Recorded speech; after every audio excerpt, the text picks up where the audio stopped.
परमानंददेवे आचार्य श्री अमृतचंद्र देव विरचित आत्मख्याति ಟೀಕೆಯ ಮಧ್ಯದೊಳಗೆ ಉದಿಸಿ ಬಂದಿರುವಂಥ ಅಮೃತಮಯ ಕಲಶ ಕಾವ್ಯಗಳ ಮೇಲೆ ರಾಜಮನ್ ಜಿ ಪಾಂಡೆಯವರು ಬರೆದಿರುವ ಬಾಲಬೋಧಿನಿ ಟೀಕೆ ಸ್ವಾಧ್ಯಾಯ ನಡೆದಂತೆ ಇದೆ. ಬಂಧ ಅಧಿಕಾರದ 13ನೇ ಮಂಗಲ ಕಲಶಿದೆ. ನ ಜಾತು ನಿಮಿತ್ತ ಭಾವಂ ಆತ್ಮಾತ್ಮನೋ ಯಾತಿ ಯಥಾರ್ಥಕಾಂತಃ ತಸ್ಮಿನ್ ನಿಮಿತ್ತಂ ಪರಸಂಗ ಏವ ವಸ್ತು ಸ್ವಭಾವೋ ಯಯಮುದೇತಿ ತಾವತ್. ಭಾವಾರ್ಥವು ಹೀಗಿದೆ. ದ್ರವ್ಯದ ಪರಿಣಾಮಗಳ ಕಾರಣಗಳು ಎರಡು ಪ್ರಕಾರವಿವೆ. ಒಂದು ಉಪಾದಾನ ಕಾರಣವಿದ್ದರೆ ಇನ್ನೊಂದು ನಿಮಿತ್ತ ಕಾರಣವಿದೆ. ಉಪಾದಾನ ಕಾರಣವು ತನ್ನ ಪರಿಣಾಮಗಳ ಪರ್ಯಾಯ ರೂಪವಾಗಿ ಪರಿಣಮನ ಮಾಡುವ ಶಕ್ತಿಯು ದ್ರವ್ಯದೊಳಗೆ ಅಂತರ್ಗರ್ಭಿತವಿದೆ. ಅದಂತೂ ಯಾವ ದ್ರವ್ಯದ್ದು ಅದೇ ದ್ರವ್ಯದಲ್ಲಿ ಆಗುತ್ತದೆ ಎಂಬುದು ನಿಶ್ಚಯವಿದೆ. ನಿಮಿತ್ತ ಕಾರಣ ಯಾವ ದ್ರವ್ಯದ ಸಂಯೋಗವು ಪ್ರಾಪ್ತವಾಗುವುದರಿಂದ ಅನ್ಯ ದ್ರವ್ಯವು ತನ್ನ ಪರ್ಯಾಯ ರೂಪವಾಗಿ ಪರಿಣಮಿಸುತ್ತದೆ. ಅದಂತೂ ಯಾವ ದ್ರವ್ಯದ್ದಿದೆ ಆ ದ್ರವ್ಯದಲ್ಲಿ ಆಗುತ್ತದೆ. ಅನ್ಯ ದ್ರವ್ಯ ಗೋಚರವಾಗುವುದಿಲ್ಲ. ಹೀಗೆ ನಿಶ್ಚಯವಿದೆ. ಉಪಾದಾನ ಕಾರಣದ್ದನ್ನು ನಿಶ್ಚಯ ಹೇಳಿದರು, ನಿಮಿತ್ತ ಕಾರಣದ್ದನ್ನು ನಿಶ್ಚಯ ಹೇಳಿದರು. ಸಂಯೋಗದಲ್ಲಿ ಇರುವಂಥದ್ದು ಒಂದು ದ್ರವ್ಯ, ಅದು ತನ್ನಲ್ಲೇ ತಾನು ಪರಿಣಮನ ಮಾಡ್ತಿದ್ದೀರಿ. ಅದರಿಂದ ಇದಕ್ಕೇನಾಗ್ತಿದೆ? ಏನೂ ಆಗುವುದಿಲ್ಲ. ಇದು ದ್ರವ್ಯದಲ್ಲಿ, ಅದು ದ್ರವ್ಯದಲ್ಲಿ. ಅದಕ್ಕೆ ಇದಕ್ಕೆ ಯಾವ ಸಂಬಂಧನೂ ಇಲ್ಲ. ಆದ್ರೆ ಇದಕ್ಕೆ ಅನುಕೂಲವಾಗಿ ಪರಿಣಮಿಸಿದೆ ಅಂಥೇಳಿ ನೋಡ್ರಿ, ನಿಜವಾಗಿ ಅನುಕೂಲವಾಗಿ ಪರಿಣಮಿಸಿದೆ ಅನ್ನೋದು ಕೂಡ ಸಾರ್ವಕಾಲಿಕ ಸತ್ಯ ಇರಬೇಕು. ಹೇಗೆ ಅಂತಂದ್ರೆ, ಅಶುಭ ಕರ್ಮದ ಉದಯ ಇರುವ ವೇಳೆದೊಳಗೆ ಜೀವ ಶುಭ ಭಾವ ರೂಪದಿಂದನೂ ಪರಿಣಮಿಸ್ತಾನೆ, ಹೋಗ್ಲಿ. ಅಶುಭ ಕರ್ಮದ ಉದಯ ಇರುವ ವೇಳೆದೊಳಗೆ ಜೀವ ಸ್ವಭಾವ ಸನ್ಮುಖ ಪ್ರವೃತ್ತಿ ಮಾಡುತ್ತಾನಲ್ಲ. ದೇವಶಾಸ್ತ್ರ ಗುರುವಿನ ಸಂಯೋಗ ಇರುವ ವೇಳೆದೊಳಗೆ ಜೀವ ವಿಷಯಕಶಾಹಿ ರೂಪದ ಪರಿಣಾಮ ಮಾಡ್ತಾನಲ್ಲ. ಹಾಗಾದ್ರೆ ನಿಮಿತ್ತ ಈ ನೈಮಿತ್ತಿಕ ಅರ್ಥಾತ್ ಉಪಾದಾನ ಪದಾರ್ಥದೊಳಗೆ ಕಾರ್ಯ ಆಗುವ ವೇಳೆದೊಳಗೆ ಅನುಕೂಲವಾಗಿಯೇ ಇರ್ತಿದೆ. ಹೀಗೆ ಮಾತು ಇಲ್ಲವೇ ಇಲ್ಲ, ಸಾರ್ವಕಾಲಿಕ ಸತ್ಯ ಇಲ್ಲ. ಆದ್ರೆ ಈ ಜೀವನಿಗೆ ಬರೇ ಸಂಯೋಗ ದೃಷ್ಟಿ, ಒಂದರಿಂದ ಇನ್ನೊಂದರಲ್ಲಿ ಏನಾದರೂ ಆಗ್ತಿದೆ ಅನ್ನುವ ಯಾವ ಅನಾದಿಕಾಲೀನ ಅಭಿಪ್ರಾಯ ಇದೆಯಲ್ಲ, ಆ ಅಭಿಪ್ರಾಯಕ್ಕೆ ಒಮ್ಮೆಲೆ ವಜ್ರಾಘಾತ ಮಾಡಬಾರ್ದು ಅಂಥೇಳಿ ಇದು ಇರ್ತಿದೆ ನೋಡಪ್ಪ. ಇದರಿಂದ ಆಯಿತು ಎರಡು ಕಾರಣ. ಸ್ವಯಂ ಪರಿಣಮಿತ ಹೋನೆ ವಾಲೆ ಕಾರ್ಬಣ ವರ್ಗಣ ವಿಶೇಷ ಅವಸ್ಥೆ ಏನಿದೆ ಇಲ್ಲಿ? ಎರಡೂ ನಿಶ್ಚಯ ಹೇಳಿದ್ದಾರೆ ನೋಡಿ.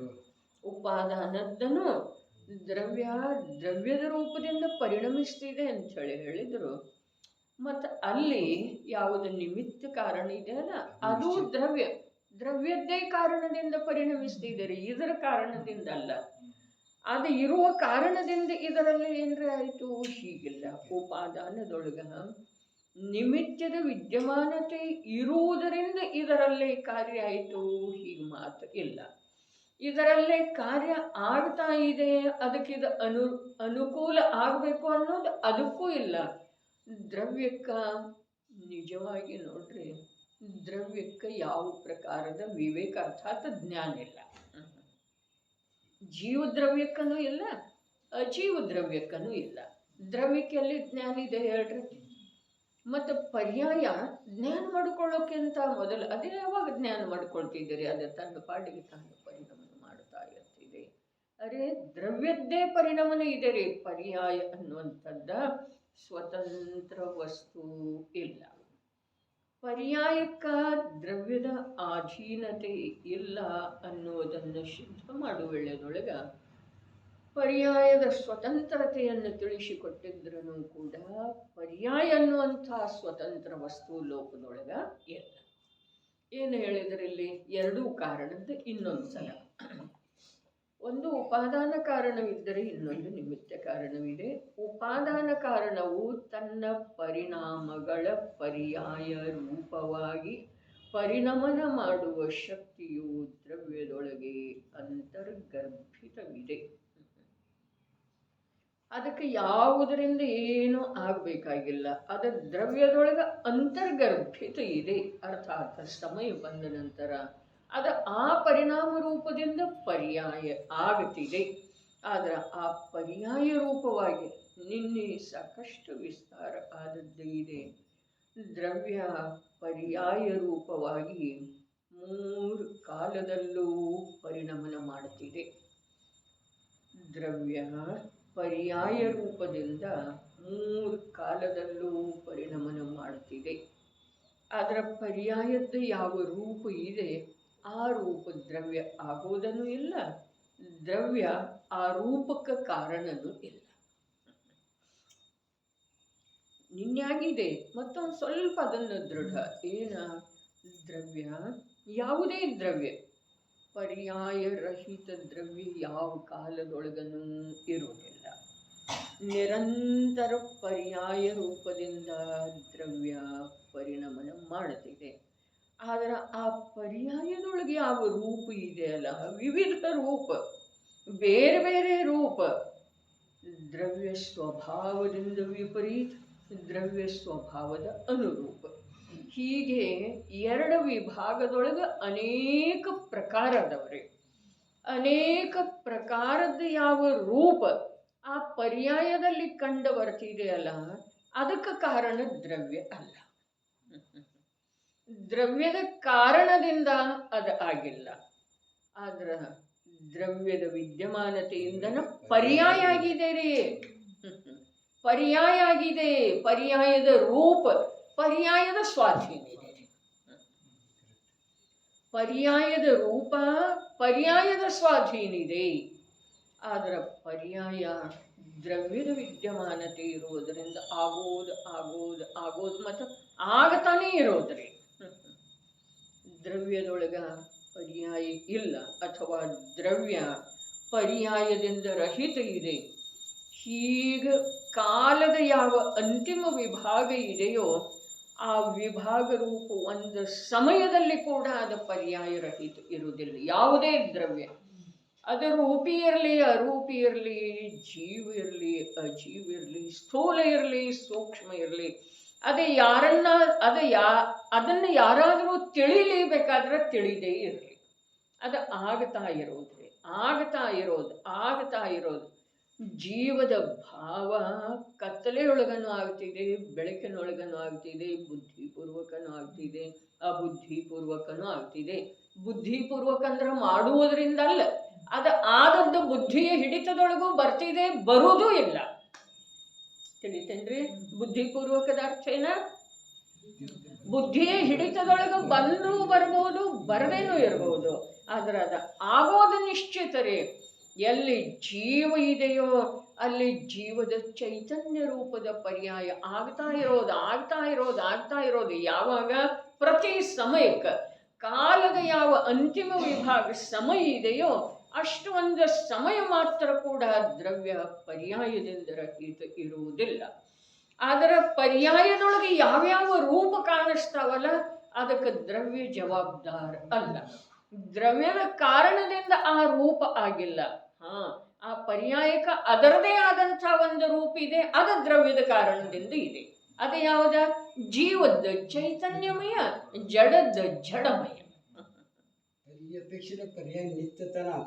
ಪರ್ಯಾಯ ನಿತ್ಯನೇ ಇದೆ ರೀ. ದ್ರವ್ಯ ಗುಣಗಳು ಯಾವ ಪ್ರಕಾರ ನಿತ್ಯ ಇದಾವೆ, ಅದೇ ಪ್ರಕಾರ ಪರ್ಯಾಯ ನಿತ್ಯ ಇದೆ. ಪರ್ಯಾಯ ನಿತ್ಯ ಇಲ್ಲದೆ ಹೋದ್ರ ದ್ರವ್ಯದ ಪೂರ್ಣತೆನ ಸಂಭವಿಸುವುದಿಲ್ಲ. ಗುಣಾತ್ಮಕ ದ್ರವ್ಯ ಇದೆ ಹೀಗೆ ಮಾತೆಲ್ಲ, ಗುಣ ಪರ್ಯಾಯಾತ್ಮಕ ದ್ರವ್ಯ ಇದೆ ರೀ. ಗುಣದ ಯಾವ ಪ್ರಕಾರ ಯಾವುದೇ ಕಾಲದೊಳಗ ಯಾವ ಗುಣದ ಅಭಾವ ಆಗುವುದಿಲ್ಲವೋ ಅದೇ ಪ್ರಕಾರ ಪರ್ಯಾಯದ ಯಾವ ಸಮಯದೊಳಗ ಅಭಾವ ಆಗುವುದಿಲ್ಲ. ಹೀಗಿರುವೆಳದೊಳಗ ನನ್ನ ನಿಧಿ ಯಾವುದು ಅನಂತ ಗುಣರೂಪದ್ದು ಇದೆಯೋ ಅದನ್ನು ಯಾರೂ ಕದ್ದುಕೊಂಡು ಹೋಗೋ ಸಾಧ್ಯ ಇಲ್ಲ. ಅದರೊಳಗೆ ಯಾವ ಕಾಲ ಕ್ಷೇತ್ರ ಕರ್ಮ ನಿಮಿತ್ತದಿಂದ ನ್ಯೂನತೆ ಬರೋ ಸಾಧ್ಯ ಇಲ್ಲ.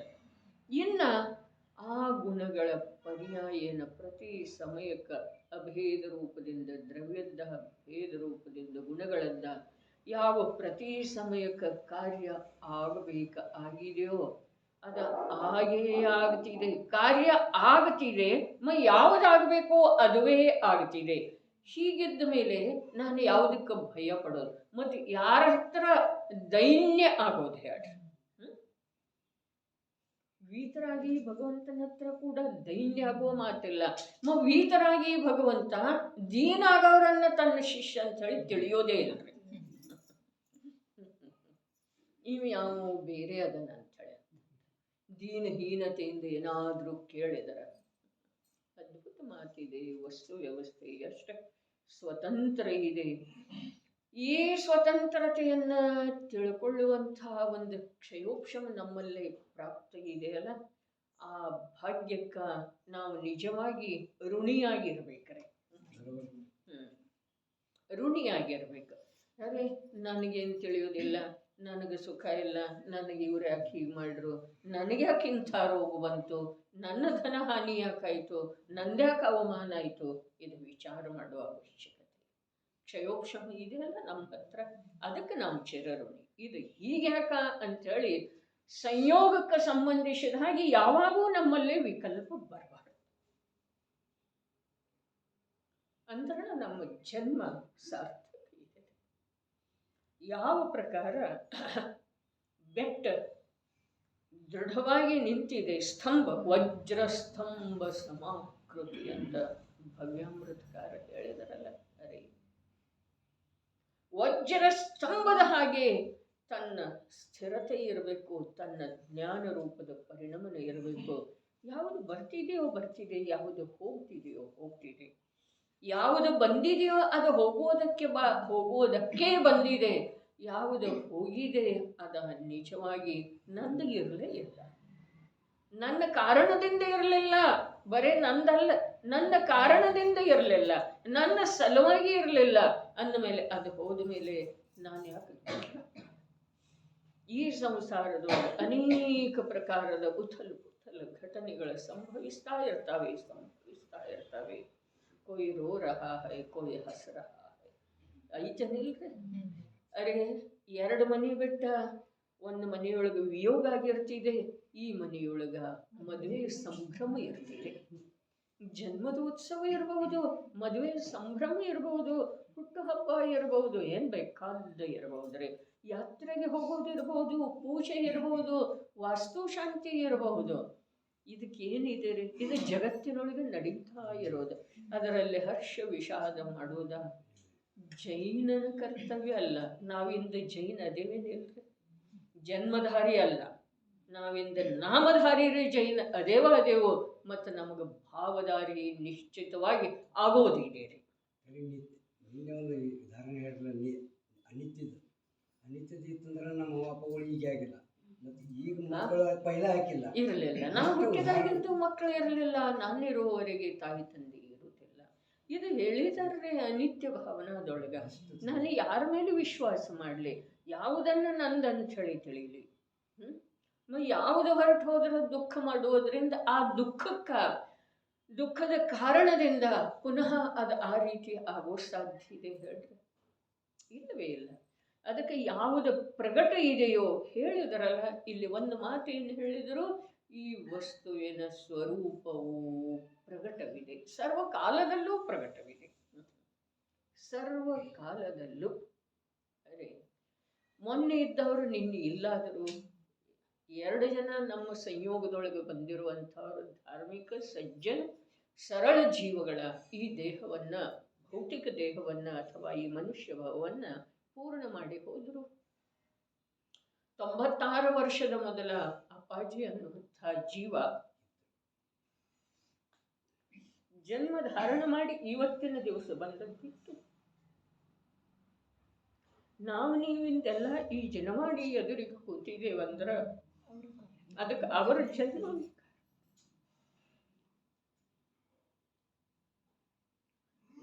ನಮ್ದು ಉಪಾದಾನದ ಯೋಗ್ಯತೆ ಇತ್ತು, ಆ ಮಾತು ಅಸತ್ಯ ಅಲ್ಲ. ಆದ್ರೆ ಒಂದು ಪ್ರಬಲ ನಿಮಿತ್ತ ನಮ್ಮ ಸಲುವಾಗಿ ಆ ಜೀವದ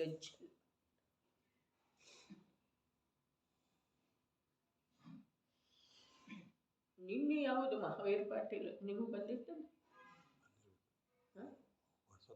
ಸ್ವಾಮೀಜಿ ಕೇಳಿದ್ರಿ? ಎಷ್ಟು ಸರಳ ನೋಡಿ. ಪಂಡಿತ ಇದಾನ, ವ್ಯಾಪಾರಿ ಅದಾನ ಅಂತ ಹೇಳಿ ಪ್ರವಚನಕಾರ. ಅರೆ ಯಾರು ದುಡ್ಡು ತಗೊಂಡು ಓದುತ್ತಾರ ಅಂಥೇಳಿ ಹೇಳಿದ್ದಾರೆ, ಯಾರು ಜನವಾಣಿಯನ್ನು ಹೇಳಿ ದುಡ್ಡು ತಗೊಳ್ತಾರೋ, ಯಾರ ಜೀವನೋಪಾಯದ ಸಲುವಾಗಿ ಜನವಾಣಿಯ ಉಪಯೋಗ ಮಾಡ್ತಾರೋ ಅವರು ಏನದಾರೋ ಅವ್ರ ಮುಖದಿಂದ ಎಂದೂ ಜನವಾಣಿ ಕೇಳಬಾರ್ದು. ಇದನ್ನ 25 ವರ್ಷದ ಹಿಂದೆ ಅಪ್ಪಾಜಿನ ಹೇಳಿದ್ದಾರೆ. ದುಡ್ಡದ ಮಾತಲ್ಲ, ಬರೀ ಪ್ರಶಂಸೆ ಮಾಡ್ರು ಅಂತಂದ್ರೆ ಅದರಿಂದ ನಿನಗೆ ಸಂತೋಷ ಆಯ್ತು ಅಂತಂದ್ರ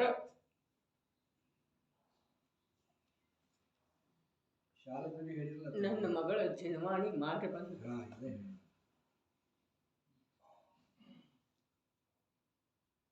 ಇದು ಸಾಮಾನ್ಯ ಮಾತಲ್ಲ.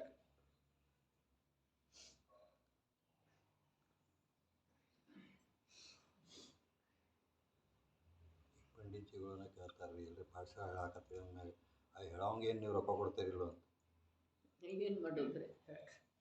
ಕೊಡ್ರಿ ಅಂತ ಹೇಳಿ ಆಮೇಲೆ ಫೋನ್ ಬರ್ತಿದ್ದು ರೀ, ಕೊಡ್ರಿ ಅಂತಲ್ರಿ, ಕೊಡಾಕ ಬೇಕಂತ ಹೇಳಿ.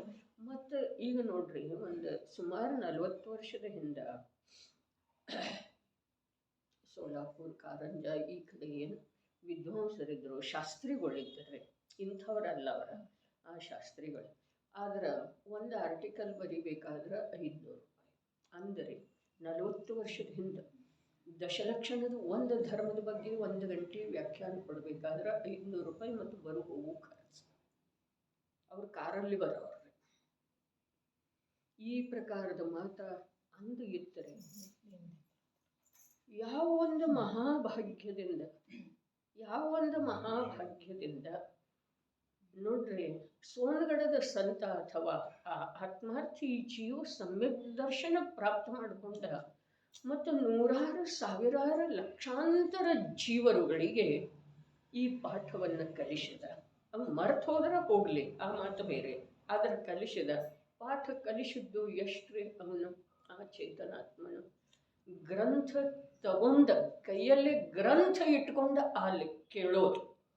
ಅವನು ಏನು ಅರ್ಥ ಮಾಡ್ತಾ ಇದ್ದನು ಮುಂದಿನ ಮನುಷ್ಯ ವಕ್ತ ಅನ್ನಿಸಿಕೊಂಡವ ಅದು ಸರಿ ಇದೆಯೋ ಅಥವಾ ಇಲ್ಲ. ಈ ಪ್ರಕಾರ ಗ್ರಂಥ ಇಟ್ಟುಕೊಂಡ ಸ್ವಾಧ್ಯಾಯ ಅಥವಾ ಪ್ರವಚನದ ಮಾತ ಆ ಒಂದು ಮಹಾಪುರುಷನ ನಿಮಿತ್ತದಿಂದ ಭಾರತದೊಳಗಿಂದ ಬಂತು.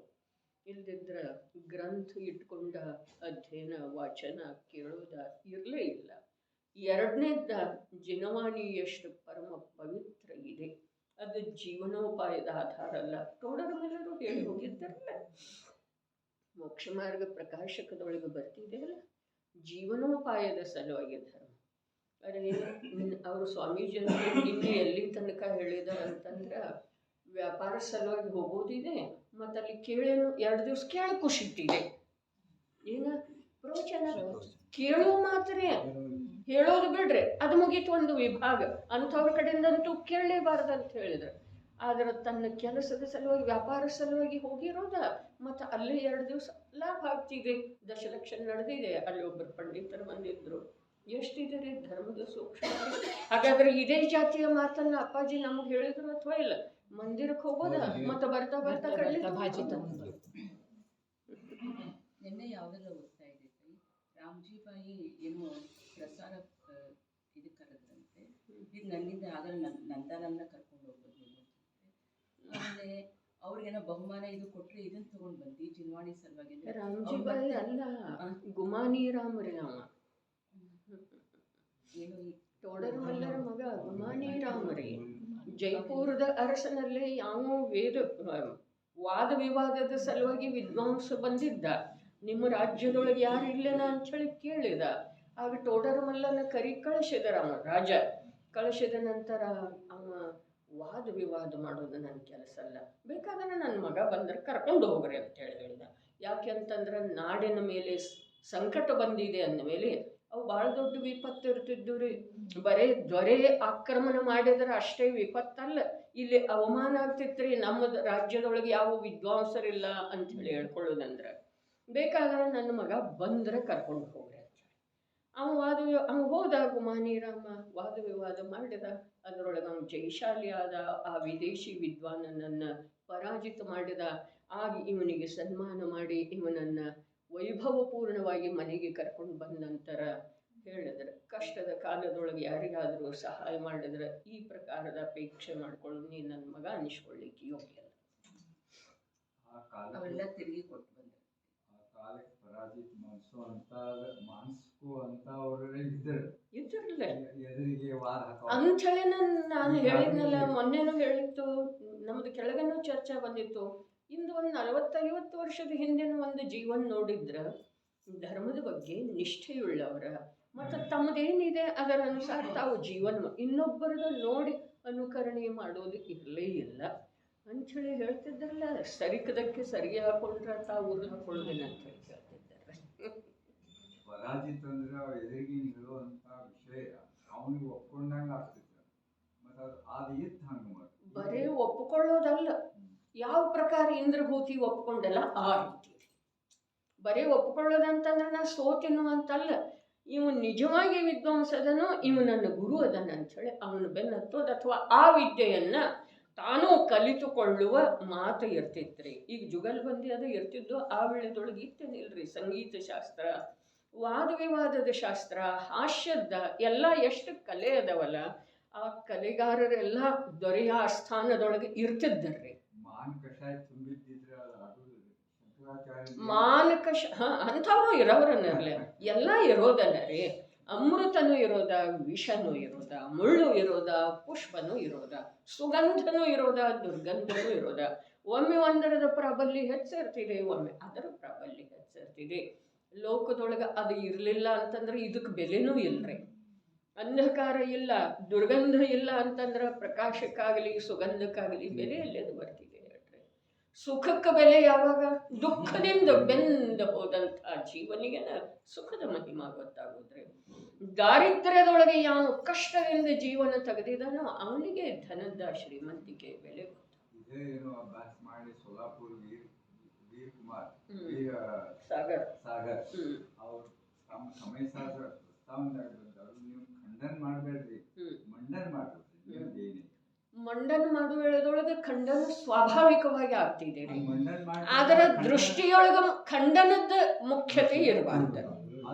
ಜಿನವಾಣಿ ಅಥವಾ ಶಾದ್ವಾದ ಏನಿದೆಯಲ್ಲ ಅದು ಹಾಗೆ ಇದೆ ರೀ. ಕಥನ ಪದ್ಧತಿ ಒಂದನ್ನು ಮುಖ್ಯ ಮಾಡಿ ಹೇಳುವ ವೇಳೆದೊಳಗೆ ಇನ್ನೊಂದು ಗೌನ ಆಗ್ತಿದೆ. ಒಂದನ್ನು ಮಂಡನೆ ಮಾಡುವ ವೇಳೆದೊಳಗೆ ಇನ್ನೊಂದರದ ಸ್ವಾಭಾವಿಕವಾಗಿ ಖಂಡನೆ ಆಗ್ತಿದೆ. ಆದರೆ ಖಂಡನೆಯ ಉದ್ದೇಶ ಇರಬಾರ್ದು. ಇದು ಮಾತು ಇದೆ. ಖಂಡನೆಯ ಉದ್ದೇಶ ಇರಬಾರದು.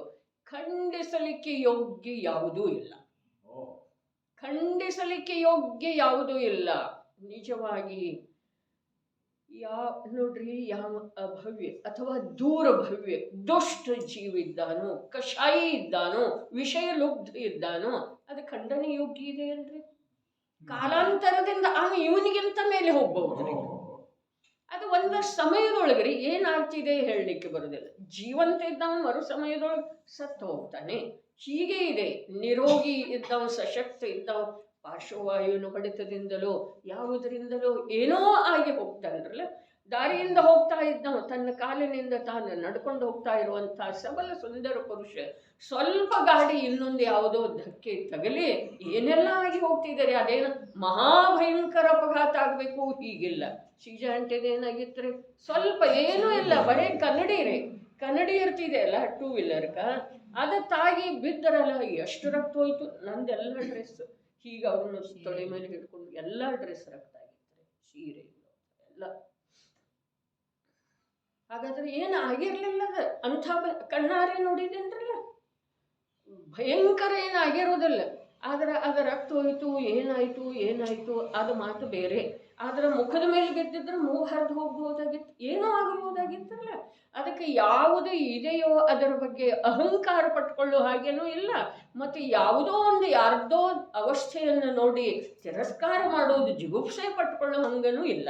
ಅಹಂಕಾರ ಮಾಡೋದಿತ್ತು ಅಂತಂದ್ರೆ ನನ್ನ ಗುರು ಇಂಥವ್ರು, ನನ್ನ ಸ್ವರೂಪ ಇಂಥದ್ದು ಮಾಡ್ರಿ ಅಹಂಕಾರ.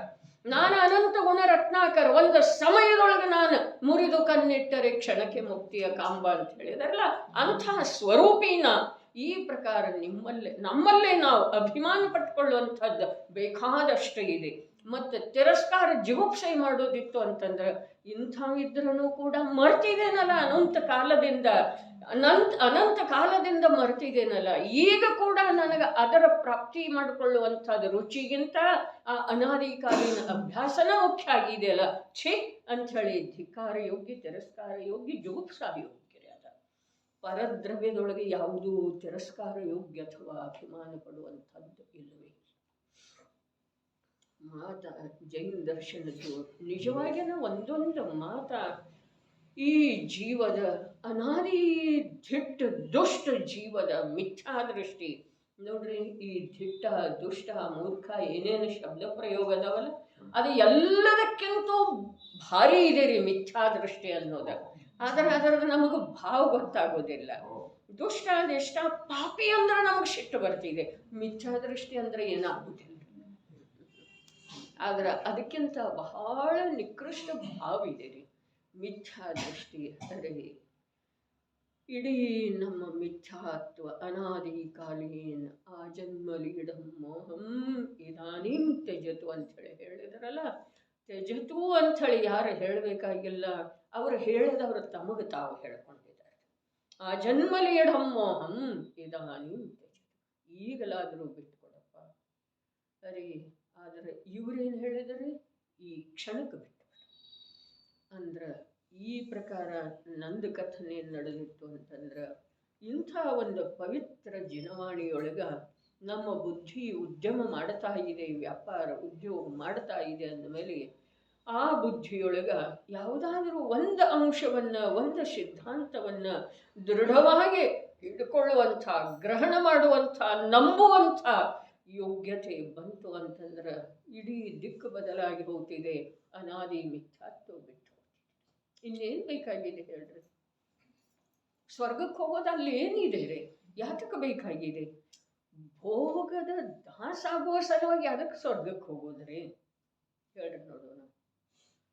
ಉಪಸರ್ಗ ವಿಜಯ ಆಗುವಂಥ ಮುನಿ ಆಗೋದಿದೆ ರೀ, ಮೋಕ್ಷ ಮಾರ್ಗದೊಳಗೆ ಹೋಗೋದಿದೆ. ಉಪಸರ್ಗ ವಿಜಯಿ. ಉಪಸರ್ಗ ಯಾವುದ? ಅದು ರೋಗದ್ದೇ ಇರಬಹುದು, ದೇವಕೃತ ಇರಬಹುದು, ತಿರಿಹಿಚ್ಚು ನಿಸರ್ಗ ಅಂತ ಹೇಳಿ ಹೇಳಿದ್ರೆ ಅದು ರೋಗದ್ದೇ ಇರಬಹುದು. ಆಯ್ತಲ್ಲ, ಯಾರಿಗಾಯ್ತು? ಸಮಂತಭದ್ರಾಚಾರ್ಯರಿಗೆ ಏನದ ಭಸ್ಮಕ ರೋಗ ಆಯ್ತಲ್ಲ, ಅದನ್ನು ಜಯಿಸಿದ್ರು ಅಥವಾ ಇಲ್ರಿ? ಅವರ ಯಾಕೆ ಜಯಿಸಿರು, ಅದರ ಸಲುವಾಗಿ ಏನು ಕಥೆ ಬಂತು ಅದು ಮುಖ್ಯ ಅಲ್ಲ. ಆದರೆ ಜಯಿಸಿದ್ರು ಅಥವಾ ಇಲ್ಲ, ಸನತ್ ಕುಮಾರ ಮುನಿ ಜಯಿಸಿದ್ರು ಅಥವಾ ಇಲ್ಲ, 1 ದಿವಸ 2 ದಿವಸ ಅಲ್ರಿ, 700 ವರ್ಷಗಳವರೆಗೆ ಶರೀರದೊಳಗೆ ಗಲಿತು ಕುಷ್ಠ ಇರ್ತಾರೆ. ಕಥೆ ಕೇಳ್ತೇವೆ, ಆದರೆ ನಮ್ಮ ಶರೀರದೊಳಗೆ ಏನಾದರೂ ಆಯಿತು ಅಂತಂದ್ರೆ ನಾವು ಎಷ್ಟು ಭಯ ಪಡ್ತೇವೆ, ಎಷ್ಟು ಚಡಪಡಿಸ್ತೇವೆ, ಎಷ್ಟು ಅವಮಾನದ ಅನುಭವ ಮಾಡ್ತೇವೆ. ಅಂಥದ್ದು ಒಂದು ವೇಳೆ ನಮ್ಮಲ್ಲಿ ಆಯಿತು ಅಂತಂದ್ರೆ ನಮ್ಗೆ ಭೇದಜ್ಞಾನ ಮುಖ್ಯ ಆಗಬೇಕ್ರಿ. ಮತ್ತು ಅಂಥದ್ದೇನು ಆಗುವುದಿಲ್ಲ ಅನ್ನೋ ಮಾತಿಲ್ಲ, ಇದ ಭವದಲ್ಲಿ ಆಗ್ತಿದೆ ಅನ್ನೋದು ನಿಶ್ಚಿತ ಇಲ್ಲ. ಮತ್ತು ಭವಾಂತರ ಅದಾವ್ರಲ್ಲ, ಆಗೋದ್ರೆ ಗಲಿತ ಕುಷ್ಠ ಆಗೋದು ಅಥವಾ ಇಲ್ಲ, ಭಸ್ಮಕ ರೋಗ ಆಗೋದು ಅಥವಾ ಇಲ್ಲ, ಹಿಂದೆ ಅನೇಕ ಬಾರಿ ಆಗಿದೆಯೋ ಅಥವಾ ಇಲ್ಲ. ಆದ್ರೂ ಕೂಡ ಭೇದಜ್ಞಾನ ಮಾಡುವಂಥ ಶಕ್ತಿ ನಮ್ಮಲ್ಲೇ ಬರಬೇಕೇ ವಿನಃ ಅದರಿಂದ ಅವಮಾನಿತ ಆಗುವಂಥ ದುರ್ಬಲತೆ ಅಲ್ಲ, ನಪುಂಸಕತೆ ನಮ್ಮಲ್ಲೇ ತಲೆದೋರಬಾರದು. ಅಂತರಂಗದಲ್ಲಿ ಈಗ ಆಗಲಿಕ್ಕೆ ಬೇಕ್ರಿ. ಅವರೆಲ್ಲ ಹಿಂದಾಗಿ ಹೋಗಿದಾರೆ. ನಾವು ಈಗ ಚಿಲಾತಿ ಪುತ್ರನ ಮಾತೇನು ಬಂತು, ಮೋಟೆ ಮೋಟೆ ಕೀಟ ಪಡೆ ಶತ್ರು ತನ್ನವನ್ನ ಶರೀರವನ್ನ ಘಾತ ಮಾಡಿದ, ಏನೋ ಮಾಡಿದ, ತುಂಡ ಮಾಡಿದ, ಅದ ಗಾಯ ಆಯ್ತಲ್ಲ, ಅಲ್ಲಿ ಹುಳು ಅದು. ನಾವು ನಮಸ್ಕಾರ ಮಾಡ್ತೇವೆ, ನಮ್ಮಲ್ಲೇ ಆದ್ರೆ ಏನ್ ಮಾಡ್ತೇವೆ ಅದು ನಂತರದ ಮಾತು. ಅಂಥವ್ರನ್ನ ನಾವು ಮುನಿ ಅಂತ ಹೇಳಿ ನಮಸ್ಕಾರ ಮಾಡ್ತೇವೆ. ಅದರ ಸಲುವಾಗಿ ನಿರ್ವಿಚಿಕಿತ್ಸಾ ಗುಣಯುಕ್ತ ಸಮ್ಯಕ್ ದರ್ಶನ ಬೇಕು. ಹೇಳಲಿಕ್ಕೆ ಕೇಳಲಿಕ್ಕೆ ಅದಕ್ಕೆ ನಮ್ಮ ಪೂಜ್ಯಪಾದ ಆಚಾರ್ಯರೇ ಪೂಜ್ಯಪಾದ ಏನು ಹೇಳಿದ್ರು, ಸುಖದಲ್ಲಿ ಧರ್ಮದ ಕಥೆ ರುಚಿಸ್ತಿದೆಪ್ಪ, ನಿನಗ ಹಿಡಿಸ್ತಿದೆ. ದುಃಖ ಬಂದ ನಂತರ ಧರ್ಮ ಮುಖ್ಯ ಆಯಿತು ಅಂತಂದ್ರೆ ನಿನ್ನ ಕಲ್ಯಾಣ ಆಗುತ್ತೆ. ವಿಷಯ ಸತ್ಯ. ಅನಂಗಧರಾದ ಕಥೆ ಕೇಳ್ರಿ ಜನ ಏನೈತ್ರಿ ಹೇಳ್ರಿ. ಹೆಂಗ್ ತೆಗೆದ್ರು ಈ ಸೀತಾ ಅಂಜನಾರ್ದ ಹೇಳ್ತೇವು, ಅನಂಗಧರಾದ ಕಥೆ ಎಲ್ಲಿರಿ? 3000 ವರ್ಷ ರೀ. ಅಬೋಧ ಬಾಲಿಕೆ, ಏನೂ ಇಲ್ಲ. ಚಕ್ರವರ್ತಿ ಪುತ್ರಿ. ಇವೆಲ್ಲ ನಮ್ಮ ಜೀವನದೊಳಗೆ ಬೇಕು. ಏನಾದರೂ ಒಂದಿಷ್ಟ ಆದ್ರೆ ಅವಮಾನದ ಅನುಭವ ಯಾಕೆ ಮಾಡೋದ್ರಿ? ಅದಕ್ಕೆ ಹೇಳಿದ್ದಲ್ಲ, ಅಕಲಂಕಾಚಾರ್ಯ ಹೇಳಿದ್ರು. ಏನು ಹೇಳಿದ್ರು? ಈ ಜೀವ ಬೆಳಿಗ್ಗೆ ಎದ್ದ ಕೂಡಲೇ ನಿದ್ರೆಯಿಂದ ಎಚ್ಚೆತ್ತುಕೊಳ್ತಾ ಇದ್ದ ಹಾಗೆ ನನಗೆ ಅವಮಾನ ಆಗಬಾರ್ದು, ಧನಹಾನಿ ಆಗಬಾರ್ದು, ನನ್ನ ಪರಿವಾರದ ಯಾರ ಮೇಲೆ ಕಷ್ಟ ಬರಬಾರ್ದು, ಈ ಪ್ರಕಾರ ವಿಚಾರ ಮಾಡ್ತಾನೋ. ಅದರ ವಿಧಿ ಇದೆಯಲ್ಲ, ಅದು ತನಗೇನು ಬೇಕು ಅದನ್ನೇ ಮಾಡ್ತೀನಿ. ವಿಧಿ ಅಂದ್ರೆ ಏನು? ಕರ್ಮ. ತಾನು ಮಾಡಿದ ಶುಭಾಶುಭ ಕರ್ಮ ನಿಶ್ಚಯದಿ ಫಲ ಕೊಡುವುದನ್ನು ನಿಶ್ಚಿತವಾಗಿ. ಅದೇ ಅದರಲ್ಲಿ ಭಯ ಪಡುವಂಥದ್ದೇನಿದೆ? ಮಾಡುವಾಗ ಭಯ ಮಾಡಲಿಲ್ಲಲ್ಲ, ಭಯ ಪಡಲಿಲ್ಲಲ್ಲ. ಮಾಡುವಾಗ ಅತ್ಯಂತ ಅಭಿಮಾನದಿಂದ ಮಾಡಿದೆ. ಏನ ಪಾಪ, ಆ ಪಾಪದಿಂದ ಉದಯಕ್ಕೆ ಬಂದದ್ದಿದೆ. ಸಮಯ ಸಾಧಿಸಿ, ನಿಜವಾಗಿ ಅದ ಸಮಯ ಸಾಧಿಸಿದ್ರೂ ನಾನು ಸಮಯ ಸಾಧಿಸೋದಿದೆ. ಏನ ಅದು ಈ ಸಮಯದಲ್ಲಿ ಬಂದಿದೆಯಲ್ಲ. ಏನು ಹೇಳಿದ್ರು? ಸದಾ ಸುಖದಾಸ್ತಿ. ಈಗ ಪಂಚ ಪರಮೇಷ್ಠಿಗಳಂತ ಆಶ್ರಯ ಇದೆ, ಕೊಟ್ಟು ಬಿಡೋಣ ಕರ್ಮದ ಸಾಲ. ಅದಕ್ಕೆ ಅವಮಾನ ಆಗಬೇಕ್ರಿ. ನಮ್ಮ ಧೈರ್ಯವನ್ನು ನೋಡಿ ನಾವು ಸೋತೇವು ಅಂತಂದ್ರೆ ಅದರೊಳಗೆ ಬಲ ಇಲ್ದಿದ್ರೂ ಅದು ಬಲ ತೋರಿಸ್ತಿದೆ. ಅದರೊಳಗೆ ಏನು ಬಲ ಇಲ್ಲ, ನಿಜವಾಗಿ ವಾಸ್ತವದಲ್ಲಿ ಇಲ್ಲ. ಚೈತನ್ಯ ಚಕ್ರವರ್ತಿ ಇದ್ದಾನ್ರಿ ಇವ. ಅದೇನಿದೆ ರೀ? ಜಡ, ಜ್ಞಾನ ಶೂನ್ಯ. ಅದಕ್ಕೇನು ವೈರ ಇದನ್ನು ಗೊತ್ತಿಲ್ರಿ. ಮತ್ತು ನಾವು ಯಾಕೆ ಅದರ ಮೇಲೆ ವೈರ ಮಾಡೋದ, ದ್ವೇಷ ಮಾಡೋದ? ಅದಕ್ಕೆ ವೈರ ಬುದ್ಧಿ ಇದೆ ಅಂದರೆ ನಮ್ಮ ಮೇಲೆ ಕರ್ಮಕ್ಕ ಇಲ್ಲ. ಅದು ತನ್ನ ಪಾಡಿಗೆ ತನ್ನ ಸ್ಥಿತಿ ಪೂರೈಸಿ ಹೊರಟು ಹೋಗುವವು. ನನಗೇನಿದಾಗದು ಹರುಷ ಶೋಕ. ಎಂಥ ಭಜನೆ ರೀ! ಎಲ್ಲ ಏನದೋ ಮರವಿಗೆ ಬಿದ್ದು ಇಂದು ಓದೋರಿ ಅನ್ಬೇಕು. 1 ಗಂಟೆ ಭಜನೆನೇ ಮಾಡಬೇಕು, 1 ಗಂಟೆ ಗಾಥಾ ಪಠನ ಮಾಡಬೇಕು, 1 ಗಂಟೆ ಬರಿಬೇಕು, 1 ಗಂಟೆ ಓದಬೇಕು. ಎಷ್ಟಿದೆ ವಿಪುಲ ಇದೆ ಕಾರ್ಯ ಮಾಡಲಿಕ್ಕೆ. ಏನಿದೆ? ಯಾರದ ಫೋನ್ ಬಂತ? ಆಯಿತು, ಆರಾಮಲ್ಲನ? ಇಡ್ತೇನೆ. ಏನಿತ್ತು ವಿಷಯ ಅಷ್ಟೇ. ಫೋನದ್ದೇನಿದೆ? ನಿಜವಾಗಿ ಪತ್ರಕ್ಕಿಂತ ಸಂಕ್ಷಿಪ್ತದೊಳಗ ಸಂದೇಶವನ್ನು ತಿಳಿಸೋದರ ಸಲುವಾಗಿ ಫೋನ್ ಇದೆ. ಪತ್ರಕ್ಕಾದ್ರೆ ಎಷ್ಟು ಉದ್ದು ಬರಿಬೇಕಲ್ಲ, ಅದರ ಸಲುವಾಗಿ ಬಂತು ಫೋನ್. ಆದರೆ ಈಗ ಫೋನ ಪತ್ರದ ಎಲ್ಲ ಜಾಗ ಅಲ್ಲ, ಇಡೀ ನಮ್ಮ ಜೀವನದ ಜಾಗನ ತಗೊಂಡು ಒಂದು ಸ್ವಲ್ಪ ಪುನರಾವಲೋಕನ ನಮ್ಮ ಜೀವನದೊಳಗೆ ಬೇಕು. ಏನಿದೆ? ಅದೇ ಎಷ್ಟು ಮಾತಾಡೋದು, ದಿನ ಏನು ಮಾತಾಡೋದಿದೆ? ಮಾತಾಡಲಿಕ್ಕೆ ನನ್ನ ಅಭ್ಯಂತರ ಇಲ್ಲ. ಆದರೆ ಈ ಜೀವದಲ್ಲಿ ಆ ಮಾತಿನಿಂದ ಯಾವ ರಾಗದ್ವೇಷ ಆಗ್ತಾವಲ್ಲ, ಅದರ ಫಲವನ್ನು ಜೀವ ಏಕಾಕಿಯಾಗಿ ದುರ್ಗತಿಯೊಳಗೆ ಭೋಗಿಸಬೇಕಾಗ್ತದೆ. ಇಂದು ಜನವಾಣಿ ಸಹಾಯ ಇದೆ ಕರ್ಮವನ್ನು ಎದುರಿಸಬಹುದು. ಆದರೆ ಇಂದು ಉದಯಕ್ಕೆ ಬಂದದ್ದು ಕರ್ಮ ಒಂದು 5% ಇಲ್ಲವ ಸಣ್ಣ. ಆದರೆ ಬಂದಾಗ್ತಾ ಇರುವಂಥ ಕರ್ಮ 95%ಗಿಂತ ಜಾಸ್ತಿ ಇದೆ. ಲೆಕ್ಕ ಹಾಕೊಳ್ಳೋದು.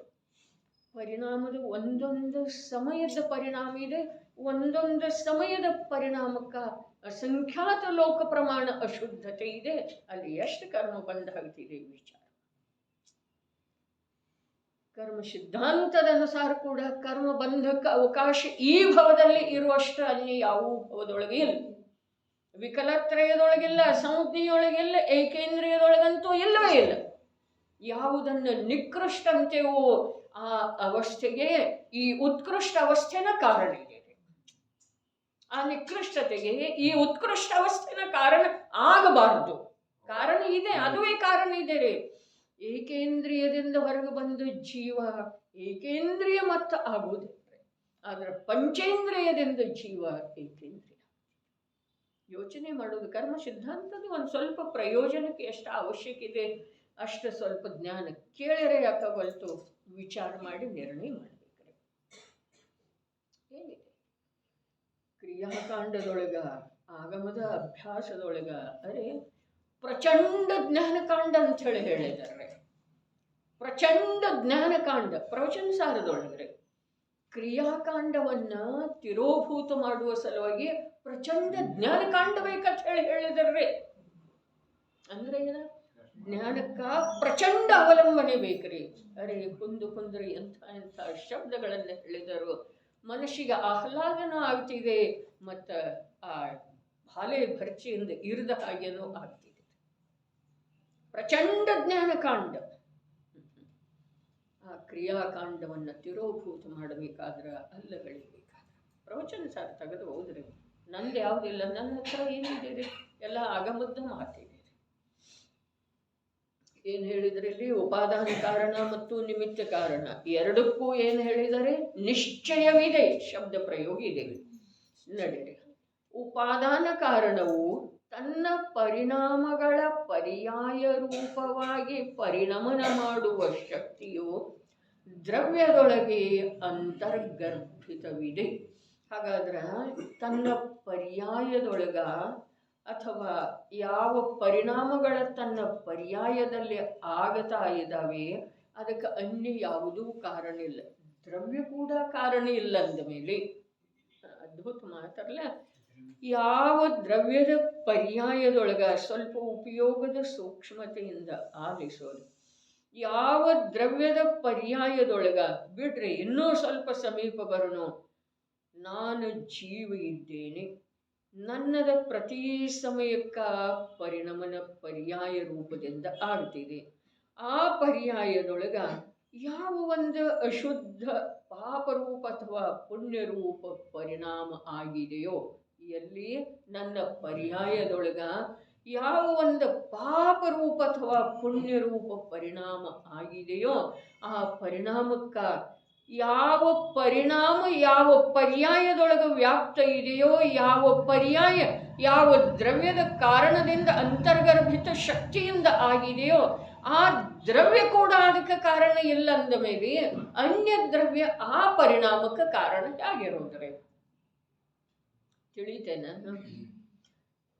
ಯಾವ ಅರ್ಥಾತ್ ನಾನು ಜೀವದ್ರವ್ಯ ನಿರಂತರ ಪರ್ಯಾಯ ರೂಪದಿಂದ ಪರಿಣಮಿಸ್ತೇನೆ.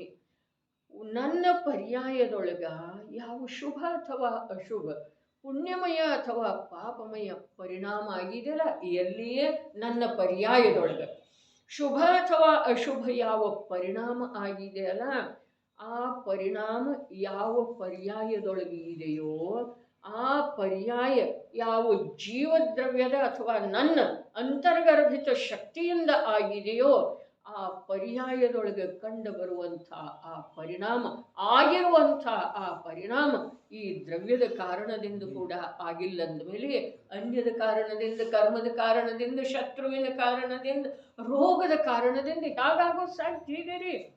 ಅಶುಭ ಭಾವ ಆಗ್ತಿದೆಯಲ್ಲ ನನಗೆ ನನ್ನ ರೋಗದ ಕುರಿತು. ನನ್ನ ರೋಗೇನು ಶರೀರದ ರೋಗ ರೀ. ನಾನು ಯಾವ ಶರೀರವನ್ನು ಧಾರಣ ಮಾಡಿದೇನೋ ಅಥವಾ ನನ್ನ ಸಂಯೋಗದೊಳಗೆ ಯಾವ ಶರೀರ ಬಂದಿದೆಯೋ ಆ ಶರೀರದೊಳಗ ಯಾವ ರೋಗ ರೂಪದ ದಶೆ ಆಗಿದೆಯೋ ಆ ದಶೆಯ ಕಾರಣದಿಂದ ನನಗ ಸೋತು ಹೋಗಿದೆ, ದುಃಖ ಆಗ್ತಾ ಇದೆ, ದ್ವೇಷ ಆಗ್ತಾ ಇದೆ, ರೋಷ ಸಿಟ್ಟು ಬರ್ತಾ ಇದೆ. ಹಾಗಾದ್ರೆ ಆ ಸಿಟ್ಟು ಬರೋದಕ್ಕೆ, ಸೋತು ಹೋಗಿರೋದಕ್ಕೆ, ದುಃಖ ಆಗಿರೋದಕ್ಕೆ ಕಾರಣ ಯಾವ ಪರ್ಯಾಯದೊಳಗೆ ದುಃಖ ಆಗಿದೆಯೋ, ಯಾವ ಪರ್ಯಾಯದೊಳಗೆ ಸೋತು ಹೋಗಿದೆಯೋ, ಯಾವ ಪರ್ಯಾಯದೊಳಗೆ ರೋಷ ಉತ್ಪನ್ನ ಆಗ್ತಾ ಇದೆಯೋ ಆ ಪರಿಣಾಮಕ್ಕೆ ಆ ಪರ್ಯಾಯ ಯಾರ್ದು ಇದೆಯೋ ಆ ದ್ರವ್ಯ ಕೂಡ ಕಾರಣ ಇಲ್ಲ ಅಂದಮೇಲೆ ಆ ದೇಹ ಆಗಲಿ ಅನ್ಯ ಆಗಲಿ ಕರ್ಮ ಆಗಲಿ ಆ ಕಾರಣ ಇರೋದ್ರೆ ಆ ಪರ್ಯಾಯಕ್ಕೆ ಕಾರಣ ಯಾವುದೂ ಇಲ್ಲ. ಕಾರಣ ಬೇಕಾದ್ರೆ ಕರ್ತೃ ಕರ್ಮ ಕರಣ ಸಂಪ್ರದಾನ ಅಪಾದಾನ ಅಧಿಕರಣ ಅದರಲ್ಲೇನ ನಾವು ಹಣಾಯಿಸ ಅನ್ನೋದು ನಾವು ಅನ್ನದಿದ್ರೂ ಕೂಡ ಅದರಲ್ಲೇನೆ ಇದೆ. ಅದರ ಕಾರಣದಿಂದ ಅದುವೇ ಕರ್ತೃವಾಗಿ ಸ್ವಯಂ ಅದುವೇ ಕಾರ್ಯಾಗಿ ಅದರಲ್ಲೇ ಇಟ್ಕೊಂಡಿದ್ದೀರಿ. ಅದ ಸಂಪ್ರದಾನ ಅಪಾದಾನ ಅಧಿಕರಣ ಹೇಳಿದ್ರಲ್ಲ, ಅದರ ತನ್ನ ಸಲುವಾಗಿ ಮಾಡಿದೆ, ತನ್ನಲ್ಲೇ ಇಟ್ಕೊಂಡಿದ್ದೀರಿ. ಅದೆಲ್ಲಿ ಹೊರಗೆ ಬಂದಿದೆ? ಯಾವ ಪರಿಣಾಮ ಇದೆಯಲ್ಲ ದುಃಖದ ಅನುಭವ ರೂಪದ ಪರಿಣಾಮ.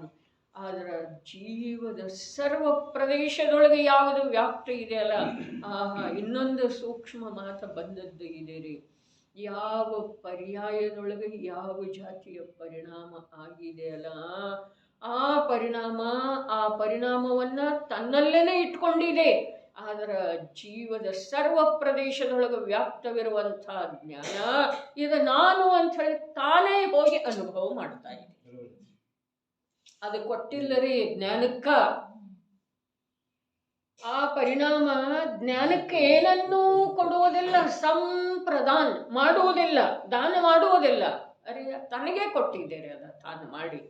ಅದರ ಜೀವದ್ರವ್ಯದ ಸರ್ವ ಪ್ರದೇಶದೊಳಗೆ ವ್ಯಾಪ್ತ ಇರುವಂಥ ಯಾವ ಅಸಾಧಾರಣ ಗುಣದ ಪರ್ಯಾಯ ಜ್ಞಾನ ಇದೆಯಲ್ಲ ಅದು ಹೋಗಿ ಇದು ನಾನು ಅಂಥೇಳಿ ರೋಷ ಮಾಡ್ತಾ ಇದೆ, ದುಃಖಿ ಆಗುತ್ತಾ ಇದೆ. ಏನು ಮಾಡುವುದು?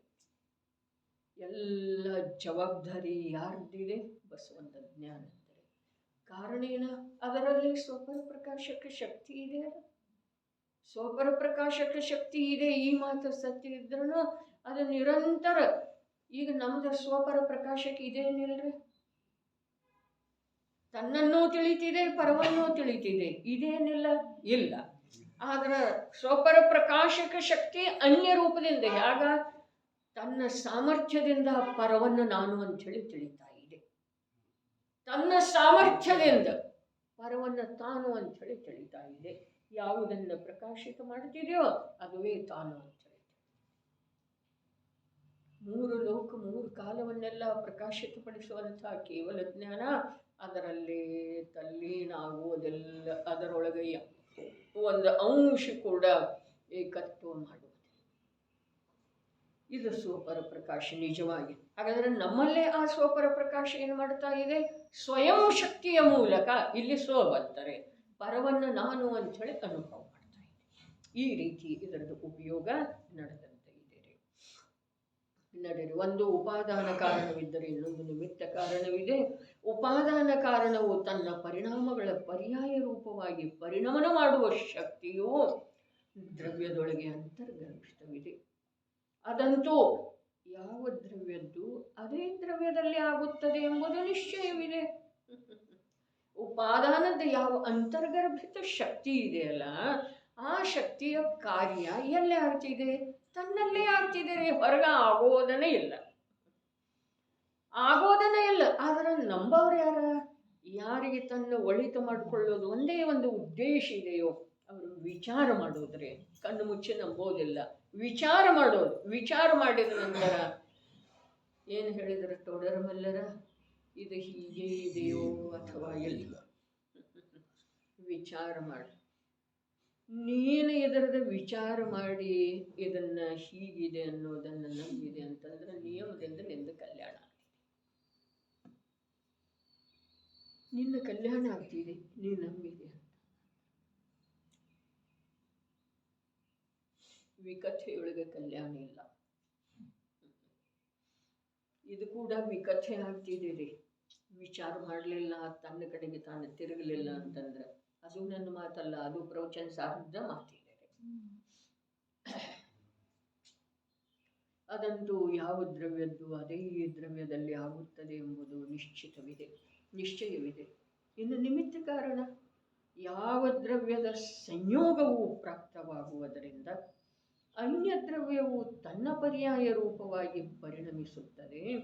ಅದಂತೂ ಯಾವ ದ್ರವ್ಯದ್ದಿದೆ ಆ ದ್ರವ್ಯದಲ್ಲಿ ಆಗುತ್ತದೆ. ಇದನ್ನು ನಿಮಿತ್ತದ ವ್ಯಾಖ್ಯೆ ಮಾಡಿದರೇನು ಉಪಾದಾನದ ಮಾಡಿದರೆ? ಉಪಾದಾನದ ಮಾಡಿದರೆ ನಿಜವಾಗಿ ಉಪಾದಾನದ ಶಬ್ದ ನೋಡ್ರಿ ಇನ್ನೊಮ್ಮೆ.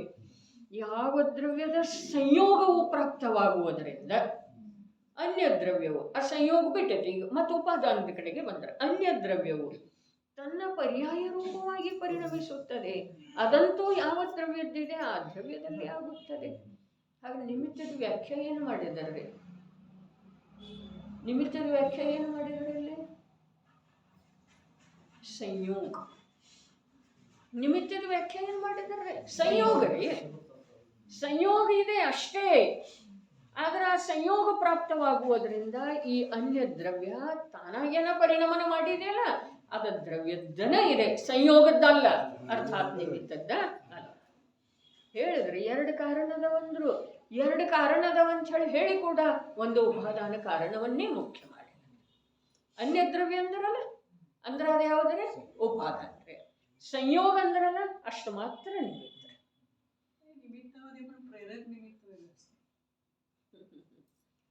ಪ್ರೇರಕ ನಿಮಿತ್ತ, ಉದಾಸೀನ ನಿಮಿತ್ತ, ಇವೆಲ್ಲ ಯಾವುದರ ಪ್ರೇರಣೆ ಯಾರು ತಗೊಳ್ಳೋರ್ರಿ? ಅದಕ್ಕೆ ಇಷ್ಟೋಪದೇಶದೊಳಗೆ ಏನು ಹೇಳಿದ್ರು? ನಿಜ ಹಿತದ ಪ್ರೇರಕನು ಆತ್ಮ. ಪ್ರೇರಕ ಆತ್ಮನ ಅದನ್ರಿ. ಪ್ರೇರಕ ನಿಮಿತ್ತ ಅಂಥೇಳಿ ಹೇಳಿದರೆ ಆತ್ಮನಲ್ಲಿ ಯಾವ ಎರಡು ಉಪಾದಾನ ಹೇಳಿದಾರಲ್ಲ, ಒಂದು ಕ್ಷಣಿಕ ಉಪಾದಾನ, ಒಂದು ತ್ರೈಕಾಲಿಕ ಉಪಾದಾನ.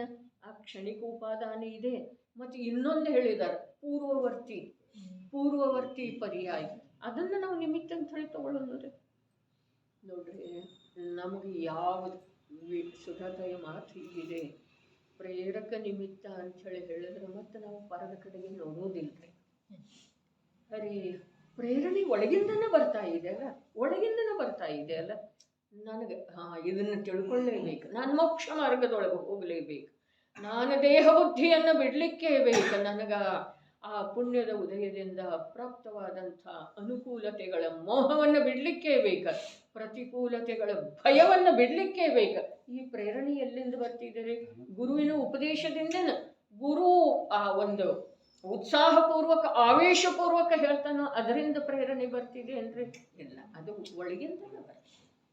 ಅದಕ್ಕೆ ಅಷ್ಟು ಸುಂದರ ಮಾತು ಅಂದು ಹೇಳಿ ಹೋಗಿದ್ದಾರೆ ನೋಡ್ರಿ. ಇಂದು ನಮ್ಮಲ್ಲಿ ಪ್ರಶ್ನೆ ಬರೋದೈತೆ ಅಂತ ಹೇಳಿ ಅಂದು ಮೊದಲ ಹೇಳಿ ಹೋಗಿದ್ದಾರೆ ಅವರು ಪೂಜ್ಯಪಾದಾಚಾರ್ಯ. ಏನ? ನಿಜ ಹಿತದ ಪ್ರೇರಕನು ಆತ್ಮ. ಬರೇ ಪ್ರೇರಕಲ್ಲ, ನೇತಾರನೂ ಆತ್ಮ. ಅದರ ಕಡೆ ಕರ್ಕೊಂಡು ಹೋಗೋ ಆತ್ಮನ ಅದನ್ನ ಗುರು ಕರ್ಕೊಂಡು ಹೋಗೋದಿಲ್ಲ. ಆತ್ಮ ಹೋಗುವ ಹೇಳೋದೊಳಗು ಗುರುವನ್ನು ನಿಮಿತ್ತಲ್ಲ. ಈ ಪ್ರಕಾರ ನಿಮಿತ್ತ ಯಾವುದೇ ಪ್ರಕಾರದಿಂದ. ಅದಕ್ಕೆ ಧರ್ಮದ್ರವ್ಯ ಏನು ಮಾಡ್ತಿದೆ?